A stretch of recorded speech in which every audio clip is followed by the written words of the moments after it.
반갑습니다. 수요예배 가운데 오신 모든 성도님들을 주님의 이름으로 환영합니다. 이 시간 찬양하시겠습니다. 우리 110번 찬양하겠습니다. 110번 찬양입니다.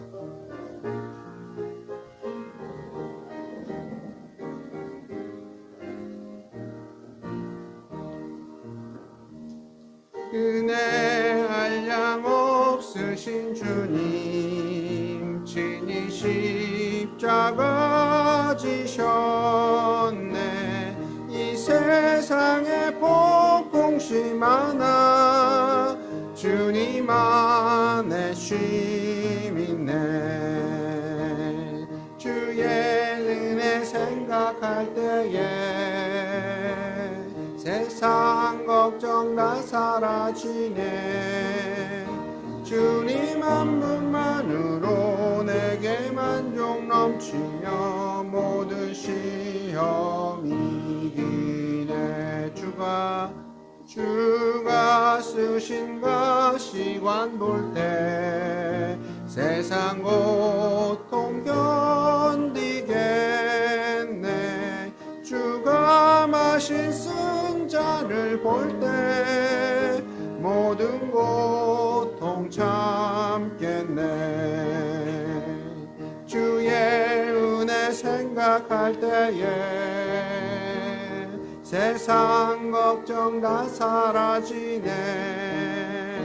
주님 한 분만으로 내게 만족 넘치며 모든 시험 이기네. 주가 흘리신 귀한 피로 주 안에 죄 정케 됐네. 기쁘게 주께 순종하여 주께 영광 돌리네. 주님 은혜 생각할 때에 세상 걱정 다 사라지네. 주님 한 분만으로 내게 만족 넘치며 모든 시험 이기네. 찬란한 주의 사랑 빛에 모든 두려움 사라지네. 세상 수고 다 지난 후에 천국에서 쉬겠네. 주의 은혜 생각할 때에 세상 걱정 다 사라지네. 주님 한 분만으로 내게 만족 넘치며 모든 시험 이기네. 아멘. 다음 찬양 106번입니다. 106번입니다.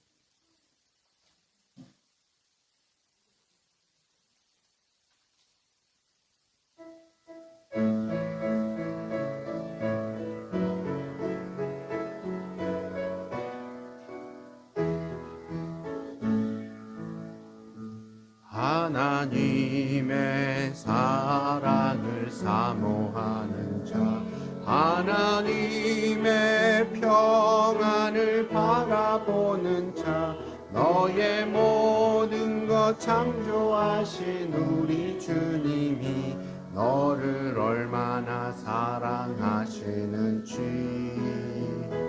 하나님께 찬양과 경배하는 자, 하나님의 선하심을 닮아가는 자, 너의 모든 것 창조하신 우리 주님이 너를 자녀 삼으셨네. 하나님 사랑의 눈으로 너를 어느 때나 바라보시고 하나님 인자한 귀로서 언제나 너에게 기울이시니 어두움에 밝은 빛을 비춰주시고 너의 작은 신음에도 응답하시니 너는 어느 곳에 있든지 주를 향하고 주만 바라볼지. 하나님의 사랑을 사모하는 자, 하나님의 평안을 바라보는 자, 너의 모든 것 창조하신 우리 주님이 너를 얼마나 사랑하시는지 하나님께 찬양과 경배하는 자, 하나님의 선하심을 닮아가는 자, 너의 모든 것 창조하신 우리 주님이 너를 자녀 삼으셨네. 하나님 사랑의 눈으로 너를 어느 때나 바라보시고 하나님 인자한 귀로서 언제나 너에게 기울이시니 어두움에 밝은 빛을 비춰주시고 너의 작은 신음에도 응답하시니 너는 어느 곳에 있든지 주를 향하고 주만 바라보 하나님 사랑의 눈으로 하나님 사랑의 눈으로 너를 어느 때나 바라보시고 하나님 인자한 귀로서 언제나 너에게 기울이시니 어두움에 밝은 빛을 비춰주시고 너의 작은 신음에도 응답하시니 너는 어느 곳에 있든지 주를 향하고 주만 바라볼지라.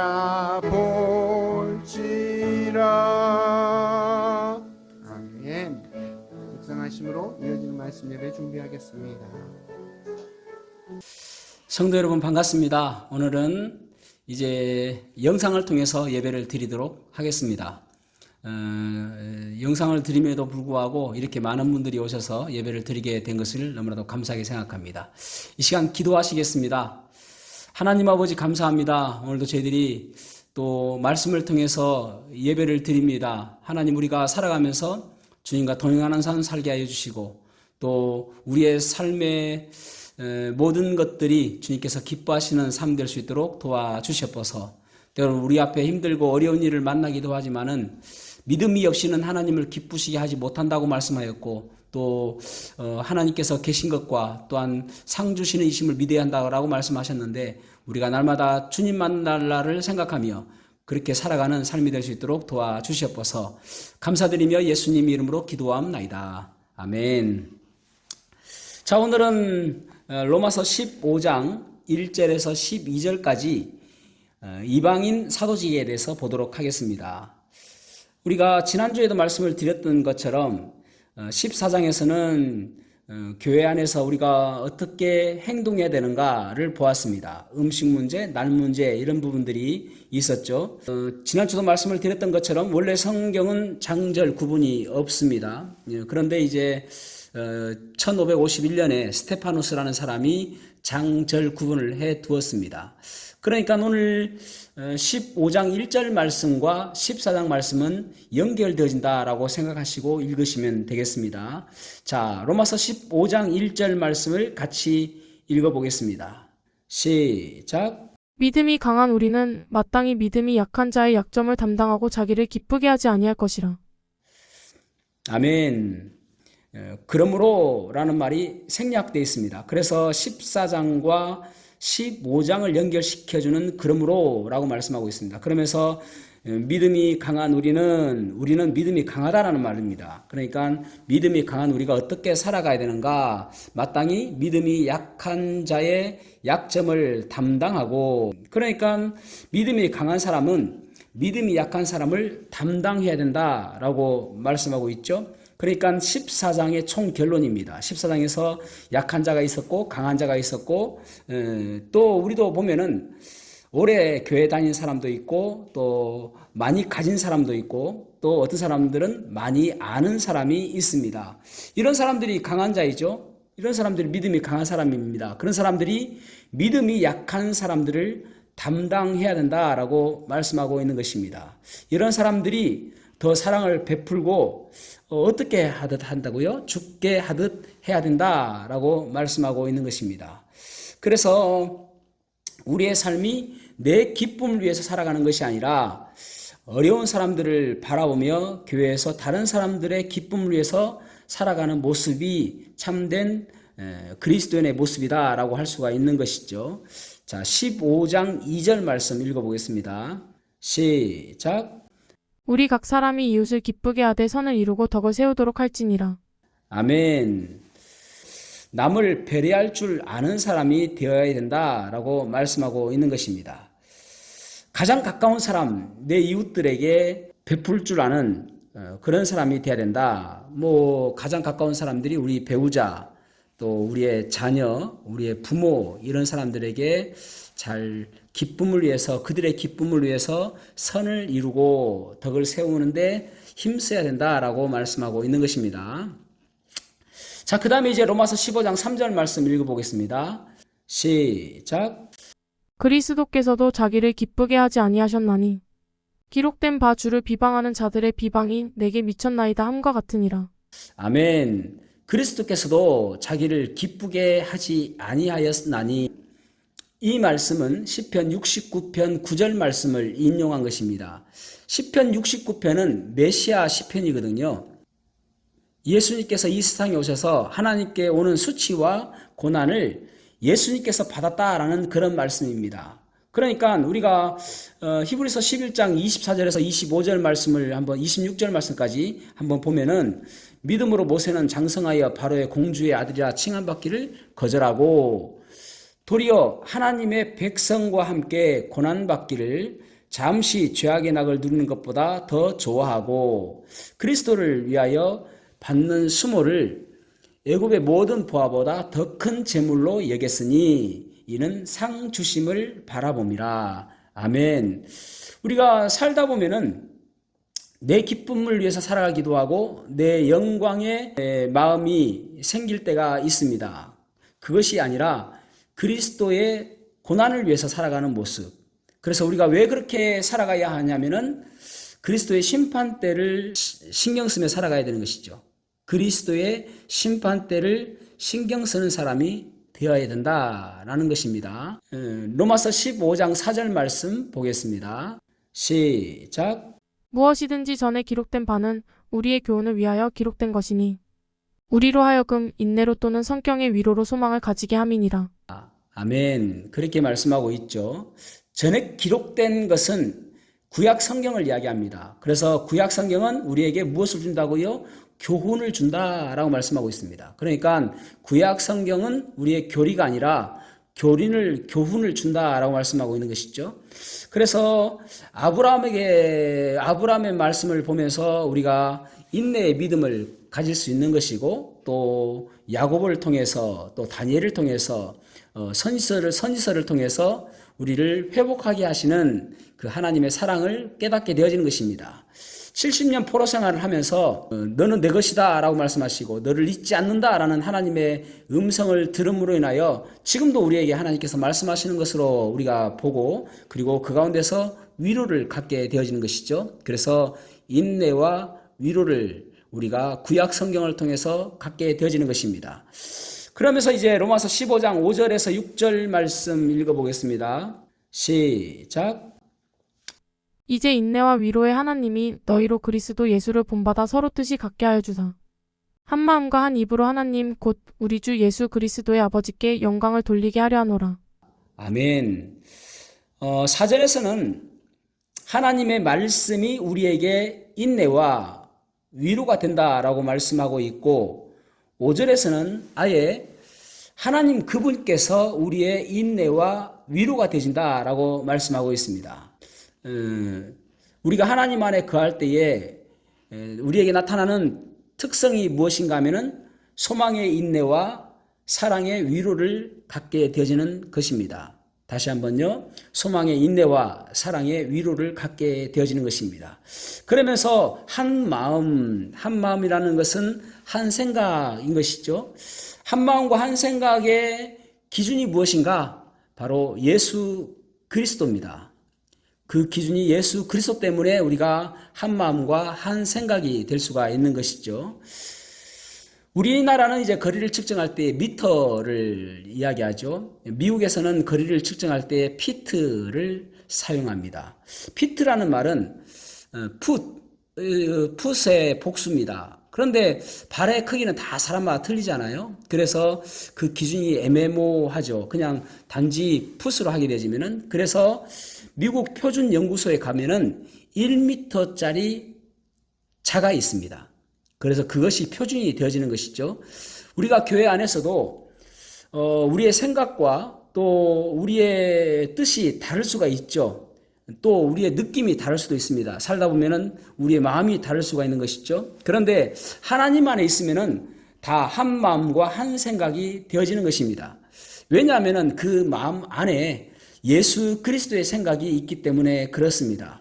그래서 우리가 서로 생각이 다르고 또 마음이 다르고 뜻이 다르다 할지라도 항상 우리가 생각할 것이 무엇이냐면은 WWJD What would Jesus do? 예수님이라면 어떻게 하셨을까? 예수님의 생각을 가지고 살게 되어지면은 주님의 마음 때문에 우리가 한 마음이 되어지고 한 생각이 되어지는 것입니다. 여러분 교회에서 우리가 생활하면서 다른 사람들을 바라보면서 또 어떤 일들을 하면서 주님의 마음을 품어야 됩니다. 누구나 다른 생각을 가지고 있죠. 우리가 모두가 다 각기 다른 생각을 가지고 있고 또 각기 다른 마음을 가지고 있고 각기 다른 뜻을 가지고 있는데 최종적으로 예수 그리스도의 마음을 품게 되어지면은 그 마음이 하나가 되어지는 것입니다.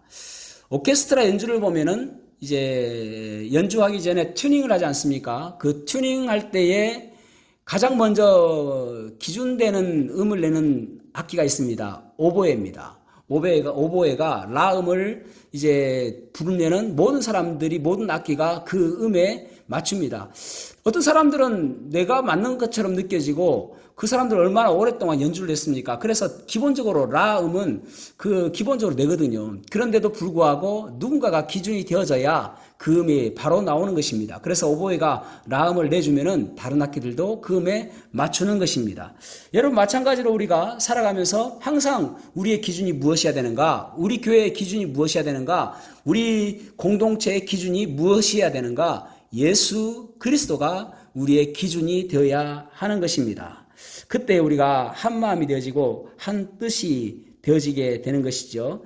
그래서 한 마음으로 튜닝을 해야 된다라는 것입니다. 여러분 우리가 100명이 있습니다. 그러면은 100명의 입이 있습니다. 100명의 마음이 있습니다. 100명의 뜻이 있습니다. 한 마음 되기 정말 어렵잖아요. 그러니까 기준 대신 예수 그리스도로 튜닝 되어져야 그래야 한 마음이 되어지는 것입니다. 자, 그 다음에 이제 로마서 15장 7절 말씀 읽어보겠습니다. 시작. 그러므로 그리스도께서 우리를 받아 하나님께 영광을 돌리신가 같이 너희도 서로 받으라. 아멘. 그리스도께서 우리를 받으신 같이 우리도 다른 사람들을 받으라라고 말씀하고 있습니다. 우리가 로마서 5장 8절 말씀을 보면은 우리가 아직 죄인 되었을 때에 그리스도께서 우리를 위하여 죽으심으로 하나님께서 우리에게 대한 자기의 사랑을 확증하셨느니라 라고 말씀하고 있습니다. 우리가 이뻐서 받으시는 것이 아니라 우리가 잘나서 받으시는 것이 아니라 우리가 마음에 들어서 받으시는 것이 아니라 우리가 죄인이었음에도 불구하고 우리 주님께서는 사랑하심으로 우리를 받아주셨다라고 말씀하고 있는 것입니다. 그래서 우리도 예수님처럼 다른 사람들을 그 사랑으로 받아야 하는 것입니다. 예수님께서 우리를 사랑하신 것처럼 우리도 다른 사람들을 사랑해야 되고, 예수님께서 우리를 용서하신 것처럼 우리도 용서해야 되고, 예수님께서 우리를 참아주신 것처럼, 예수님께서 우리를 수용하신 것처럼 우리도 다른 사람들을 수용해야 됨을 우리가 알 수가 있는 것입니다.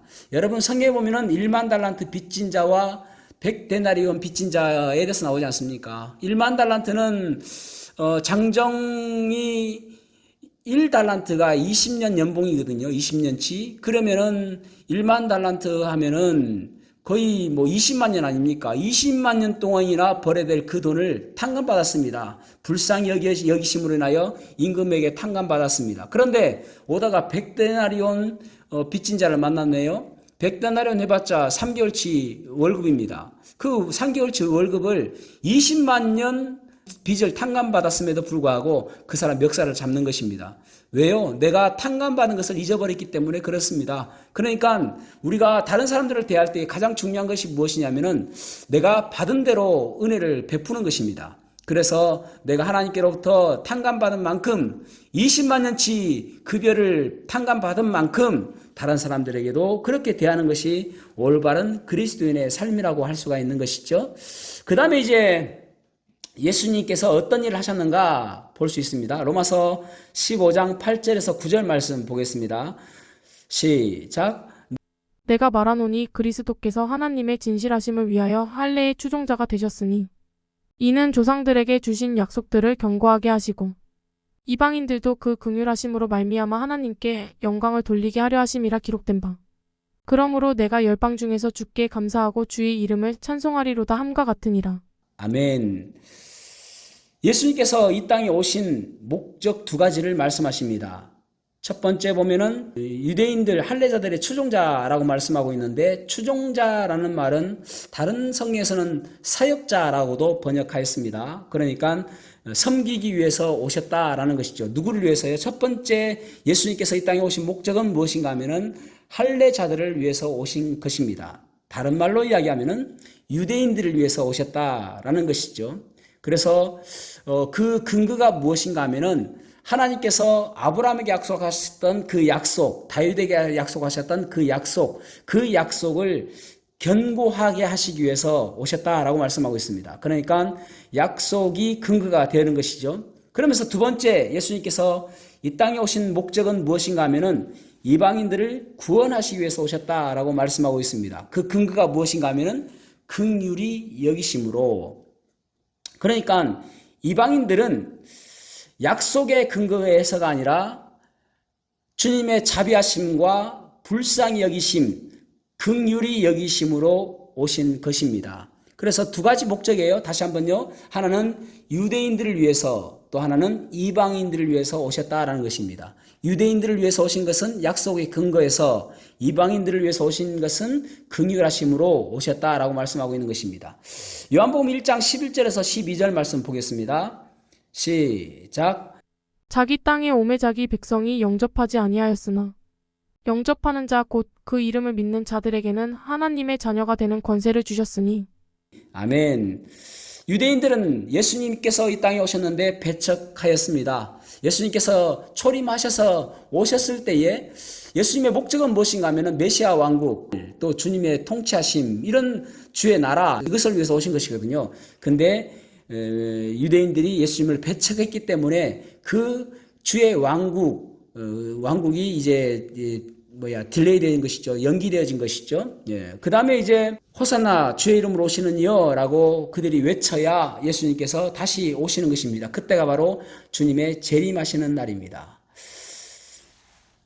그래서 이 유대인들의 배척함으로 인해서 그 복이 바로 이방인들에게 옮겨지게 된 것입니다. 우리는 너무나도 감사하죠. 그래서 우리가 지금은 하나님의 자녀가 될 수 있기 때문에 그렇습니다. 로마서 15장 10절에서 12절 말씀 보겠습니다. 같이 읽겠습니다. 시작. 또 이르되 열방들아 주의 백성과 함께 즐거워하라 하였으며 또 모든 열방들아 주를 찬양하며 모든 백성들아 그를 찬송하라 하였으며 또 이사야가 이르되 이새의 뿌리 곧 열방을 다스리기 위하여 일어나시는 이가 있으리니 열방이 그에게 소망을 두리라 하였느니라. 아멘. 이 말씀은 시편 117편을 인용하고 있습니다. 그러니까 열방은 이방인들입니다. 그래서 그 이방인들에게도 이새의 뿌리가 나타나서 그들에게 찬송을 받는다라고 말씀하고 있잖아요. 우리는 이방인들입니다. 그런데 예수님께서 오신 그 근거는 긍휼하심으로 오셨습니다. 그래서 우리를 사랑하심으로 예수님께서 우리를 구원하여 주신 것입니다. 여러분, 우리가 너무나도 감사한 것은 이스라엘 백성들은 하나님의 백성입니다. 백성, 선민이라고 이야기하죠. 그런데 우리는 이방인임에도 불구하고 구원받은 우리는 하나님의 자녀가 되었습니다. 어쩌면은 이스라엘 사람들보다 더 복된 인생이죠. 우리는 하나님의 자녀가 되었으니까. 그래서 그 모든 것들이 하나님의 긍휼하심의 근거에서 오셨다는 사실을 기억하시기를 바랍니다. 사랑하는 성도 여러분, 저번에도 말씀을 드렸던 것처럼 우리가 살아가는 그 소망이 되어지는 것은 무엇인가 하면은 하나님의 사랑입니다. 끊임없이 우리를 사랑하시고 독생자 아들 예수 그리스도까지 우리를 위해서 보내주신 것처럼 우리가 날마다 그 소망 가운데 살아가는 복된 삶 살아가시기를 주님으로 축복합니다. 기도하시겠습니다. 하나님 아버지 감사합니다. 오늘 저희들이 이방인임에도 불구하고 예수님의 긍휼하심의 근거에서 우리에게 오셨다는 것을 보았습니다. 하나님, 우리가 그 긍휼하심을 입었기에, 그 은혜를 입었기에, 그 용서함을 입었기에 우리들도 다른 사람들을 대할 때에 그 주님의 사랑으로 대하는 성숙한 그리스도인 될 수 있도록 도와주셨어서 하나님, 우리가 하나 될 수 없는 인간적인 것들이 너무나도 많습니다. 그러나 우리의 기준은 오직 예수 그리스도임을 기억하게 하시고 예수 그리스도로 인하여 우리가 하나 되는 그러한 삶이 될 수 있도록 도와주셨어서 오늘도 예배 참석한 모든 성도들을 하나님께서 축복하여 주셨어서 감사드리며 예수님 이름으로 기도하옵나이다. 아멘.